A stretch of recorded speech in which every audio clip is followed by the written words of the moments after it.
மதுரை குடும்ப சேனலை பார்க்கும் அனைத்து நண்பர்களுக்கும் வணக்கம். நம்ம இன்னைக்கு சக்கரவள்ளி கிழங்குல ஒரு கார அடை தோசை எப்படி செய்யறதுன்னு பார்க்க போகிறோம். ஸோ எப்போதும் சக்கரவள்ளி கிழங்குன்னு பார்த்தீங்கன்னா ஸ்வீட்டு, அதில் பேன் கேக்கு அந்த மாதிரி தான் செய்வாங்க. ஸோ கொஞ்சம் நம்ம வித்தியாசமாக செய்யலாம் அப்படின்னு தான் நம்ம இதை அடை தோசை செய்ய போகிறோம். கொஞ்சம் ஸ்பைஸியாகவே இருக்கும். இந்த ஸ்பைசி பார்த்தீங்கன்னா உங்களுக்கு ஏற்ற மாதிரி எடுத்துக்கலாம். ஸோ இதுக்கு என்னென்ன தேவையான பொருட்கள்னு பார்க்கலாம். 1 கப் சக்கரவள்ளி கிழங்கு சீச்சு வச்சுருக்கேன். 100 இட்லி அரிசி எடுத்து வச்சிருக்கேன். ஒரு வெங்காயத்தை நல்லா சின்ன சின்னதாக கட் பண்ணி வச்சிருக்கேன்.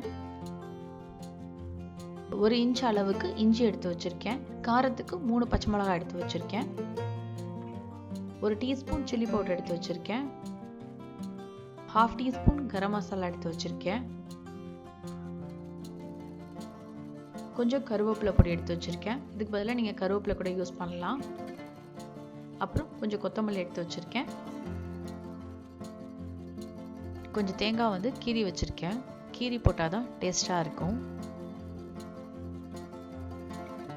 உப்பு தேவையான அளவு. ஸோ இப்போ நம்ம செய்ய போயிடலாம்.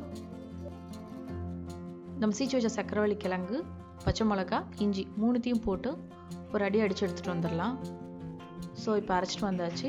இதோட நான் வச்சுருக்க இட்லி அரிசியும் ஆட் பண்ணிக்கிறேன். இட்லி அரிசி எனக்கு 1-2 இருந்தால் போதும். ரொம்ப அடிப்பட்டால் நல்லா இருக்காது.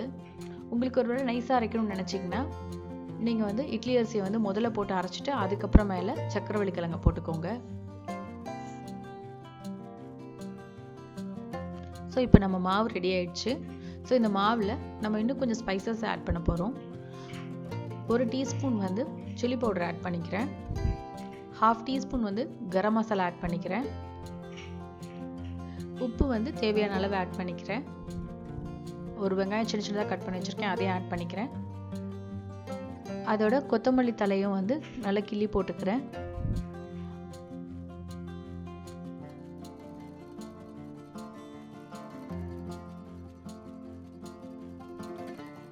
அப்புறம் கொஞ்சம் கருவேப்பிலை பொடி ஆட் பண்ணிக்கிறேன்.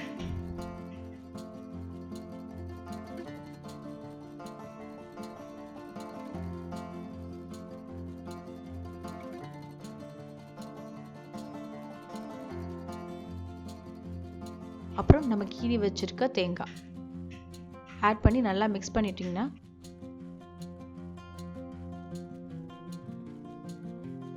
நம்மளோட அடை தோசை மாவு ரெடி ஆயிடுச்சு.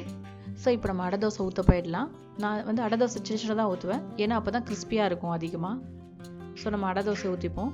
ஊற்றும் போது நடுவில் கொஞ்சம் ஹோல்ஸ் விட்டுக்கோங்க, அப்போ தான் நல்லா வேகும்.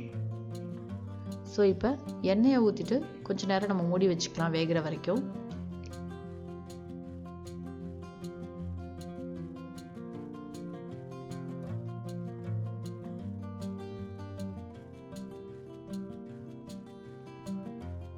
இப்போ ஒரு பக்கம் வெந்துடுச்சு. நான் திருப்பி போட்டு கொஞ்சம் எண்ணெய் ஊற்றி மறுபடியும் மூடி வச்சுக்கிறேன். சிம்மில் வச்சு வேக வைங்க, அப்போ தான் நல்லா வேகும். ஸோ நம்ம அடை தோசை இப்போ ரெடி ஆயிடுச்சு. இப்போ அடை தோசை ரெடி ஆயிடுச்சு.